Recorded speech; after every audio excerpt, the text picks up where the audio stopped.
네, 현재 시간 2시 22분 지나고 있습니다. 코스피 코스닥의 급등이 보여지고 있는데요. 이 시장을 또 자세하게 긴급 진단해 봐야겠죠. 이분과 함께 하도록 하겠습니다. 저희 또 증시 오늘 거래라면은 똑똑한 남자로 가장 먼저 떠오르는 이정민 팀장 나오셨습니다. 어서 오세요. 네, 안녕하세요. 네, 우리 팀장님은 네. 믿음직스럽고 뭔가 똑똑해 보인다라는 네. 평을 굉장히 많이 받으시는데요. 어떻게 생각하세요? 네, 일단은 설을 앞두고 이렇게 칭찬을 드리니까 기분이 굉장히 좋고요. 네. 그래서 또 거기에 걸맞게 좋은 정보를 많이 좀 시청자 여러분들께 전달을 해드릴 수 있도록 올 한 해 좀 노력을 많이 해보겠습니다. 알겠습니다. 덕담으로 시작을 해봤습니다. 과연 우리 시장에도 덕담을 받을 만한 종목들이 많을까요? 첫 번째 사방실에서 진단해 보도록 하겠습니다. 삼성 SDI 그리고 SK이노베이션입니다. LG 덕분에? 아니, LG 때문에 라고 저희가 지어봤는데 LG화학이 떠나고 이제 새로운 파트너를 얻은 K배터리 3사가 이제 LG엔솔, 그쵸. SK이노베이션, 삼성 SDI 이렇게 세 가지가 있는데 지금 그 LG 에너지 솔루션을 포함해서 다른 경쟁사들도 다 혹독한 시기를 겪고 있습니다. 도대체 뭐 때문일까요?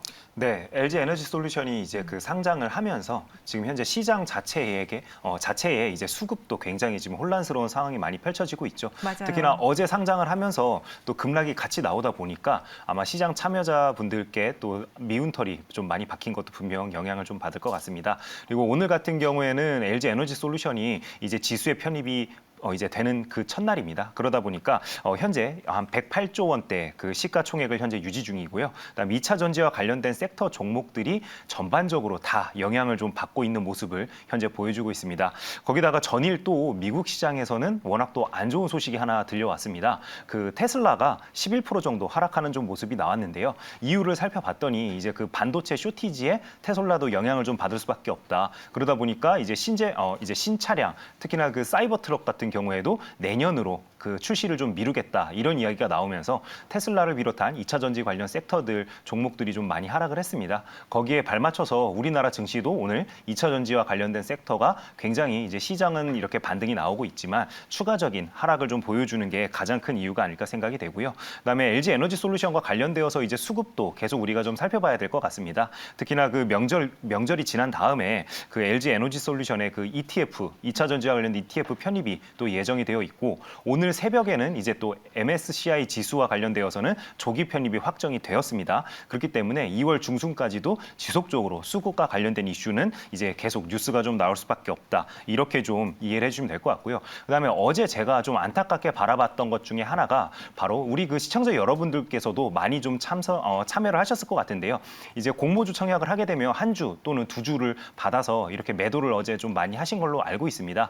그 물량을 이제 어제 같은 경우는 연기금이 LG 에너지 솔루션에서만 2조 1천억 원을 이제 매수를 했습니다. 저는 개인 투자자분들이 던지는 물량들은 당연히 뭐 그럴 수 있다라고 생각을 합니다. 왜냐하면 연기금이 매수한다는 것 자체가 이미 내가 노후에 받을 돈을 미리 어떻게 보면은 받아주는 이제 그런 모양새가 되기 때문에 그걸 크게 나쁘게 생각하진 않지만 외국인 투자자들 특히나 그 확약 물량을 이제 그 하지 않은 외국인들이 던지는 물량을 연기금이 이렇게 고가에 받아주는 게 과연 우리나라 국부와 관련되어서도 좀 연결이 되는 부분이기 때문에 과연 옳은 방법인지에 대해서는 저는 좀 제도적으로 좀 보완이 돼야 되지 않을까 이렇게 좀 생각이 됩니다. 그렇기 때문에 이런 부분들도 우리 시청자 여러분들께서도 한번 좀 고민을 해보시면 어떨까 그렇게 좀 생각이 됩니다. LG 에너지 솔루션으로 자금이 블랙홀처럼 쏟아진 것도 있고 네. 마침 또 간밤에 테슬라가 로봇 이야기를 꺼내는 바람에 그쵸. 오늘 K배터리 셀 업체들이 좀 많이 밀리고 있습니다. 그런데 보니까요. 물론 많은 분들이 그래요. 증권사 목표가는 그냥 목표가일 뿐이다라고 이야기하지만 또 개인 투자자분들은 분명히 그거 가지고 내 기준에 삼을 수 있거든요. 유한타증권이 삼성 SDI의 비이상적인 낙폭이라면서 목표 주가를 100만 원으로 제시했습니다. 그러니까 비이성적이다, 너무 많이 빠졌다라는 네. 거잖아요. 괴리가 너무나 큰 거 아니에요, 현재 주가랑? 네, 맞습니다. 지금 현재 오늘 특히나 그 셀업체들이 이제 개파락으로 이제 시작을 하다 보니까 특히나 이제 주가의 그 괴리감이 더 많이 커졌다라고 할 수 있겠는데요. 하지만 그 어떤 내용인지를 우리가 좀 살펴보면서 좀 이렇게 리포트를 좀 뜯어볼 필요가 있을 것 같습니다. 특히나 그 유한타증권에서 오늘 나온 리포트를 좀 보면은 LG 에너지 솔루션 상장에 따른 이제 그 비이성적인 하락 구간이기 때문에 특히 그 동사의 그 수익을 이제 많이 끌어올릴 수밖에 없는 그 젠5라는 그 최신형 리튬이온 배터리가 있습니다. 이게 이제 본격적인 출하를 앞두고 있다. 그렇기 때문에 그 부분에 포커스를 맞추다 보니까 이제 목표 주가를 100만 원으로 정한 게 아닐까 저는 좀 그렇게 생각이 되고요. 네. 그다음에 경쟁 셀업체들 대비해서 이제 그 삼성 SDI 같은 경우에는 이제 그 어떻게 보면 설비 투자를 그렇게 막 공격적으로 진행을 하진 않았습니다. 그러다 보니까 유일하게 셀업체들 중에서는 영업이익을 꾸준하게 잘 내고 있는 게 가장 큰 강점이 된다라고 좀 생각을 해주시면 될 것 같고요. 그다음에 두 번째로는 지금 현재 LG 에너지 솔루션 사태 때 보듯이 지금 현재 자회사 분할 상장 그 물적 분할이 굉장히 문제가 많이 되고 있죠. 특히나 그 SK 이노베이션 같은 경우에도 이번에 그 나온 뉴스를 본다라면은 이제 SK 온 상장과 관련되어서는 워낙 사회적인 분위기가 안 좋다 보니까 지금 당장은 생각을 하고 있지 않다라고 이야기를 하고 있습니다. 하지만 철회를 한 건 아니기 때문에 시장에서는 여전히 의구심을 표시하고 있죠. 하지만 이런 이슈와 관련되어서 삼성 SDI는 애초에 생각 자체를 하고 있지 않다라고 이야기를 했고 실제로도 아직도 사업 부분으로 머물고 있기 때문에 맞아요. 그런 부분에서는 우리가 프리미엄을 좀 줄 수 있지 않을까 이렇게 좀 생각이 되고 있습니다. 그리고 제일 중요한 부분 젠5와 관련된 배터리가 이제 올해 하반기에는 아우디에도 본격적으로 납품을 시작을 하게 됩니다. 그렇기 때문에 그런 부분에서는 올해 배터리 3사 그 셀 업체들 중에서는 유일하게 좀 안정적으로 영업이익을 낼 수 있는 회사가 될 것 같다. 이렇게 좀 말씀드리겠습니다. 그런 걸 다 계산해 봤을 때 이제 계산적인 우리가 계산기를 두들겼을 때 목표 주가는 100만 원이지만 이정민 팀장님도 이 목표가에 대해서 어떻게 생각하시는지 궁금하고 또 말씀하신 것처럼 투자를 잘하고 있는 게 삼성 SDI잖아요. 이번에 보니 스탈린티스 외에도 완성차 업체들하고 협업을 논의하고 있다. 공장 많이 짓고 그러면 비용은 당장 되겠지만 증설 효과로 추후에는 수익으로 다 땡겨올 텐데 좋게 보십니까? 네, 배터리 그 3사 중에서는 저는 당장 만약에 매수를 해야 된다라면은 당연히 삼성 SDI가 그 가장 좀 매력적으로 다가온다라고 저도 똑같이 좀 말씀을 드리겠습니다. 일단 방금 앵커께서 말씀해 주신 것처럼 뭐 스텔란티스도 있겠지만 또 하나 이제 동사 같은 경우에는 지속적으로 이번에 컨퍼런스 콜에서 이제 이야기했던 부분을 좀 살펴본다라면은 완성차 업체들과 꾸준하게 지금 협업을 위해서 미팅을 진행을 하고 있다라고 이야기했기 때문에 향후 이와 관련되어서 어떤 뉴스가 나오는지 우리 시청자 여러분들께서도 꾸준하게 좀 모니터링을 하실 필요가 있을 것 같고요. 특히나 그 중에서 한 가지 좀 이번에 좀 문제가 될 수 있는 부분을 좀 말씀을 드린다라면은 리비안과 관련된 이슈입니다. 그 리비안과도 지속적으로 이제 합작사 조인트 벤처와 관련되어서도 지속적으로 좀 이야기가 있었는데요. 그 리비안의 요구 조건이 삼성 SDI가 수용하기에는 다소 좀 무리감이 있는 요구들이 현재 알려지고 있습니다.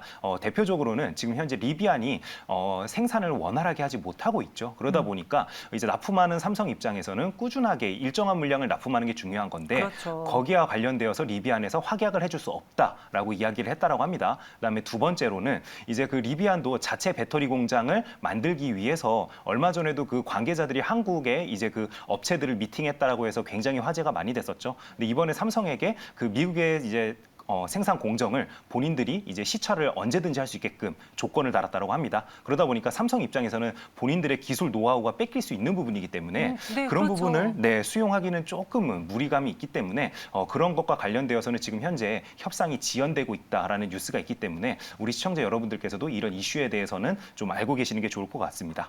리비아는 아직 차를 그렇게 많이 못 만들어내고 있는 상황인데 거기에 차라리 역량을 집중하면 좋을 것 같은데 아쉬움이 좀 있습니다.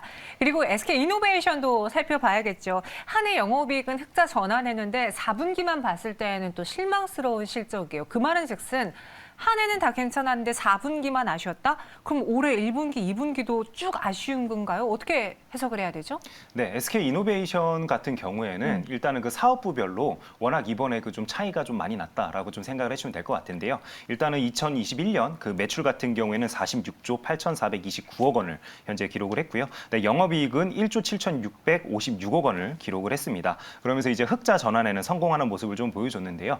배터리 사업 부분이 굉장히 뛰어나게 잘 됐다라고 이야기하기보다는 석유 사업이 이제 굉장히 좀 잘 됐다라고 말씀을 좀 드려야 될 것 같습니다. 워낙 이제 원유 가격이 많이 올랐죠. 그러다 보니까 이제 그런 부분에서 석유 사업 부분에서 영업이익이 좀 크게 났다고 할 수 있을 것 같은데요. 특히나 그 상품 가격을 오로지 이제 바로 좀 반영을 할 수 있다 보니까 그 부분에서 굉장히 좀 이득을 좀 많이 낸 부분이 있습니다. 그리고 현재 그 배터리 사업 같은 경우에도 미국의 그 조지아 공장, 그다음에 중국과 헝가리에도 지금 추가적으로 공장을 지속적으로 현재 짓고 있기 때문에 아무래도 이런 공장 공장들이 초기 투자 비용이 많이 들 수밖에 없습니다. 그러다 보니까 지금 현재로서는 배터리 사업 부분과 관련되어서는 투자 초입 구간이기 때문에 워낙 사업비가 많이 들 수밖에 없다. 아무리 그 조인트 벤처를 설립하고 합작사를 설립하고 하더라도 이런 비용들도 무시할 수 없기 때문에 당장 헝가리 공장이나 미국 공장 같은 경우에도 초도 생산을 위해서는 또 어느 정도 로스값이 필요할 수밖에 없죠. 그래서 그런 부분들도 우리 시청자 여러분들께서는 이제 좀 인지를 좀 하고 계시는 게 가장 좋지 않을까 그렇게 생각이 됩니다. 네, 확실히 작년에는 2차 전지 소재주를 안 갖고 있으면 정말 소외받는 너무나 네. 대형 종목들이 올랐던 대표적인 종목인데 올해는 많은 전문가들을 만나봤을 때 그래 배터리 전기차 시장은 성장하겠지만 작년만큼은 아닐 거야. 이제는 네, 좀 그쵸. 놓아줄 때가 됐어라고 많이들 이야기하시고요. 저희 채팅방에도 2차 전지 좋은 시절 끝난 것 같습니다라고 뚱이 아빠님께서 글을 올려주셨거든요. 그럼 이정민 팀장님은 2차 전지주에 대해서 특히 셀업체에 대해서 어떻게 생각하시는지 혹시 SK이노베이션과 삼성 SDI 그리고 LG 에너지솔루션 내에서의 탑픽을 골라보자면 투자할 만한 기대주가 있는지 한 줄 평으로 주시죠. 네, 한 줄 평부터 좀 말씀을 드리겠습니다. 지난번에 이제 2차 전지와 관련되어서 안내해드렸던 거의 연장선인데요. 네, 잔치가 끝났으면 일단 쉬자. 이렇게 좀 말씀을 드리겠습니다. LG 에너지 솔루션이 상장을 했습니다. 이미 했기 때문에 그리고 제가 앞서 설명드린 대로 이제 그 2월까지도 여전히 수구가 관련된 이제 이야기가 계속 나올 수밖에 없습니다. 그리고 연기금이 어제만 하더라도 2조 1천억 원이 넘는 금액을 신규 매수를 했다라고 제가 말씀을 드렸었죠. 이런 이슈들이 앞으로도 지속적으로 이어질 거기 때문에 2차 전지와 관련된 종목들은 당분간은 조금 우리가 추이를 지켜보면서 바닥을 다지는 모습을 확인한 다음에 들어가도 늦지 않다라고 좀 생각이 되기 때문에 지금 당장 2차 전지와 관련된 섹터를 바라볼 필요는 없다라고 좀 생각이 됩니다. 그렇기 때문에 한 줄 평으로 이런 식으로 좀 마무리를 하도록 하겠습니다. 네, 그러면은 LG 때문에가 되겠습니다. 일단은 잔치가 끝났으니까 쉬자라는 이정민 팀장님의 배터리 셀업체에 대한 투자 의견 잘 참고해 주시고요. 이어서 두 번째 상황실로 넘어가 보도록 하겠습니다. 에피스 지분을 담은 삼성 바이오로직스입니다. 이번 지분 매수에 뭐 과연 득일까? 뭐 이런 이야기가 있던데 이정민 팀장님은 득으로 보셨는지 아니면 실로 보시는지요? 네, 이제 그 단기적으로는 저는 실로 생각을 하고 있고요. 왜요? 길게 놓고 봤을 때는 이제 그 득이 되는 부분도 분명 있을 것이다. 저는 좀 그렇게 좀 생각을 합니다. 일단은 첫 번째로 좀 말씀을 드려야 될 부분이 100% 자회사로 이제 편입이 되면은 매출을 바로 연결해서 볼 수 있기 때문에 네, 맞아요. 분명 회사에는 이득이 될 것 같습니다. 하지만 그렇다고 해서 에피스가 굉장히 그러면은 영업이익을 잘 내는 회사냐를 놓고 봤을 때 아직 그렇지 않기 때문에 영업이익 측면에서는 얼마나 그 득이 될지는 당장은 알 수가 없다. 이렇게 좀 시청자 여러분께 좀 말씀을 드리겠고요. 그다음에 이제 경영에 있어서 아무래도 공동 경영과 단독 경영은 당연히 다를 수밖에 없겠죠. 그러다 보니까 이제 이번에 이제 인수를 하게 되면은 단독 경영을 하기 때문에 분명 이제 설비 투자나 또는 뭔가 이렇게 방향성과 관련되어서 회사가 결정을 할 때 분명 그 결정 라인이 빨라질 수밖에 없는 것들은 당연히 장점으로 우리가 뽑을 수 있을 것 같습니다. 그다음에 이번 지분 매입은 바이오젠의 요청에 의해서 이루어진 딜로 현재 알려지고 있는데요. 바이오젠이 최근 그 보유한 약품들이 판매 부진을 겪으면서 구조조정까지 하고 있는 것으로 현재 알려지고 있습니다. 이런 상황이다 보니까 삼성 입장에서는 이제 당연히 이런 식으로 좀 지분 매입으로 이제 좀 화답을 할 수밖에 없는 게 아닐까 싶습니다. 워낙 그 양사가 끈끈한 관계이다 보니까 삼성 바이오로직스가 한국에서 그 법적으로 좀 고초를 겪을 때 또 도와준 측면도 있다 보니까 서로 상부상조하는 모습을 현재 보여주고 있다. 이렇게 좀 말씀드리겠습니다. 네. 이 바이오젠을 이제 매출액으로 자회사로 편입하면 매출액으로 다 땡겨올 수 있기 그쵸. 때문에 실적에도 영향을 줄 것이다라고 이야기해 주셨습니다. 그리고 더불어서 우리가 생각할 수 있는 게 이 바이오젠의 기술력을 가지고 단순히 복제약이 아니라 신약을 만들 수도 있다. 그 기대까지 희망이력까지 돌려볼 수 있잖아요. 네. 이 삼성 바이오로직스 복제약에서 신약으로 간다. 과연 이정민 팀장님은 어떻게 보시는지 한 줄 평과 대응 전략 제시해 주시죠. 네, 오늘의 한준평은요. 유상증자는 그래도 유상증자입니다. 네, 유상증자 자체가 네. 시장에서는 어쨌든 악재죠. 오늘 동사 주식 같은 경우에는 이 뉴스가 나오면서 그리고 또 시장이 반등이 나오면서 일단 큰 상승이 나오고 있습니다. 하지만 동사 주식 최근에 그 하락했던 것과 비교를 해본다면 여전히 미진하죠. 네, 그렇기 때문에 일단 우리가 유상증자를 하고 있는 부분에 대해서도 알고 있자라고 좀 말씀을 드리겠습니다. 3조 원 가량의 자금을 주주 배정으로 이제 그 유상증자를 실시하게 됩니다. 주당 가격 같은 경우에는 59만 9천 원으로 현재 책정이 되어 있습니다. 그 시설 자금이 1조 7,980억 원으로 쓰여질 예정이고요. 주식 취득에는 이번에 1조 2,024억 원을 현재 쓸 것으로 알려지고 있습니다. 어쨌든지 이런 식으로 동사가 오늘 같은 경우에는 반등이 나오고 있지만 일단 장기적인 그 상승 추세선은 현재 깨졌다라고 볼 수 있습니다. 일단 차트를 보면서 좀 설명을 드린다라면은 최근에 그 어떻게 보면은 코로나 이후로 꾸준하게 상승했던 주가도 이런 식으로 이제 빠지고 있는 어쨌든 의미 있는 가격대를 깬 상황이기 때문에 향후에 동사 주식이 V자 반등을 할지는 우리가 조금 더 추세를 좀 지켜볼 필요가 있기 때문에 섣불리 지금 동사 주식을 매수했다라가는 오히려 그 캐시플로우가 꼬이는 그런 모습을 좀 보여줄 수 있기 때문에 일단은 관망하는 게 맞다. 이렇게 좀 말씀을 드리겠습니다. 길게 보면 득이 될 수 있는데 어차피 유상증자는 유상증자니까 네. 지금 단기간에서는 실로 보인다라고 삼성바이오로직스 투자 의견 주셨습니다. 여러분들 궁금하셨을 텐데요. 잘 참고해 보시고요. 마지막 세 번째 상황실로 넘어가겠습니다. 실적이 답이다. 오늘은 심택으로 해볼게요. 이게 하락장에서도 버텼던 심택인데 증권가에서는 정말 일제히 목표 주가를 올리더라고요. 네, 맞습니다. 워낙 최근에 그 시장에서도 이제 그 호재를 오로지 반영하는 섹터가 이제 몇 개 없습니다. 그 중에 하나가 대표적인 게 바로 심택이 포함된 그 이제 기판 쪽이라고 할 수 있을 것 같은데요. 그러다 보니까 그 대신증권은 목표 주가를 6만 원으로 상향하는 리포트가 나왔습니다. 그 21년 4분기 영업이익은 661억 원으로 전년 대비해서는 213% 이제 그 증가한 모습을 좀 기록을 하면서 컨센서스를 상회할 것으로 현재 알려지고 있습니다. 그다음에 분기별 매출액 같은 경우에도 4,002억 원을 이제 기록을 하면서 그 최고 매출을 현재 기록한 것으로 알려지고 있는데요. 특히나 그 패키징 기판과 관련되어서는 워낙 성장성이 빠르다 보니까 동사 같은 경우에는 전년도에도 이제 그 시설 투자를 좀 진행을 했습니다. 근데 올해도 이제 그 7월까지 1천억 원을 추가적으로 좀 투자를 해서 신공장 건설을 하겠다라고 현재 밝혔습니다. 보통 이런 식으로 캐pex 투자가 이루어지면은 시장의 그 기대치가 반반으로 나뉘게 되는데 동사 같은 경우에는 워낙 그 전방 시장 자체가 지금 현재 그 계속 쇼티지가 나면서 이제 이런 좋은 이제 업황을 좀 보여주고 있다 보니까 이런 것들을 오로지 다 호재로 지금 현재 주가에 반영이 되고 있는 모습이다. 이렇게 좀 말씀을 드리겠습니다. 최근에 하락장 때문에 정말 많은 분들이 네. 제가 어제 개인적으로 SNS에 너무 힘들어서 주식 유명한 짤들을 좀 올렸어요. 아, 네네. 네, 그랬더니 정말 여기저기서 친구들이 정현아 죽을 것 같다. 너무 힘들다. 나 몇 개월치 월급을 날렸다. 이거 어떡하니? 다들 많이 힘든 소리를 하더라고요. 그쵸. 네. 그래서 그 친구들에게 무언가 이거 사. 이게 좋대라고 종목을 말해주고 싶었는데 차마 못 그런 게 네.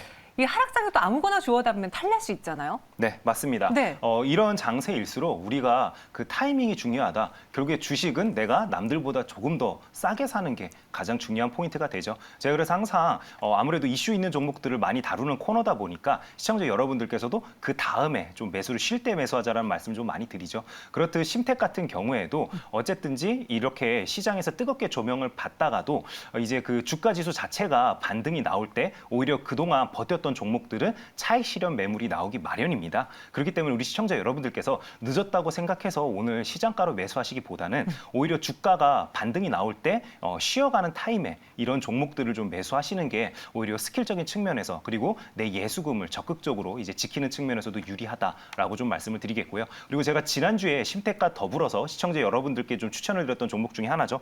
파트론입니다. 파트론 같은 경우에도 지금 현재 카메라와 관련된 모듈 이제 속하는 회사죠. 근데 카메라 모듈 같은 경우에도 지속적으로 쇼티지와 관련된 이야기들도 나오고 워낙 그 전방 산업 자체가 이제 지금 현재 호황기를 맞고 있습니다. 제가 최근에 그 전기차를 이제 신차로 출고하신 분들 차량을 제가 좀 타봤더니 네. 기본적으로 6대에서 한 8대의 카메라가 달려 있더라고요. 저 같은 경우에는 5년이 지난 이제 좀 오래된 차를 타고 있다 보니까 제 차를 아무리 둘러봐도 네, 카메라는 이제 3대밖에 지금 장착이 안 되어 있는데 최신 차량들은 기본적으로 6대에서 8대 정도는 카메라가 달려 있는 모습을 보았을 때 앞으로 이제 시장성은 더 좋아질 수밖에 없다라고 저는 좀 생각을 합니다. 그렇기 때문에 이런 종목들 우리 시청자 여러분들께서 관심 종목에 꼭 추가해 놓으셨다가 이제 좀 이제 눌리는 구간이 나올 때 지속적으로 좀 매수를 해보시면 어떨까 이렇게 좀 말씀을 드리겠습니다. 네. 제 차도 카메라가 딱 한 대, 뒤에 후방 카메라 그렇죠. 한 대 네. 달려 있던데요. 점점 카메라가 많아지고 있다. 그래서 파트론도 이야기해 주셨어요. 심택, 파트론 이 두 종목을 공통점으로 어떻게 평가할 수 있을지 한 줄 평으로 마무리해 볼게요. 네. 이렇게 한 줄 평으로 좀 말씀을 드리겠습니다. 지수 이기는 종목도 있다. 이렇게 좀 말씀을 드리겠습니다. 두 종목 모두 전방 시장이 호황이라는 공통점을 가지고 있고 두 번째로는 영업이익도 꾸준하게 증가하고 있다는 게 바로 공통점이 될 것 같은데요. 이런 이제 공통분모를 가진 종목들을 우리 시청자 여러분들께서 고르는 눈을 지속적으로 같이 한번 좀 길러보면 어떨까 이렇게 좀 말씀을 드리겠습니다. 네, 지수 이기는 종목이 있습니다. 그리고 이정민 팀장님과 함께 하시면 그런 종목을 찾으실 수 있습니다. 지난번에 이야기해드렸던 파트론 그리고 오늘 이야기한 심택, 실적의 답이다로 정리해봤고요. 여기서 인사드리도록 할게요. 오늘 자세한 설명 고맙습니다. 네, 감사합니다.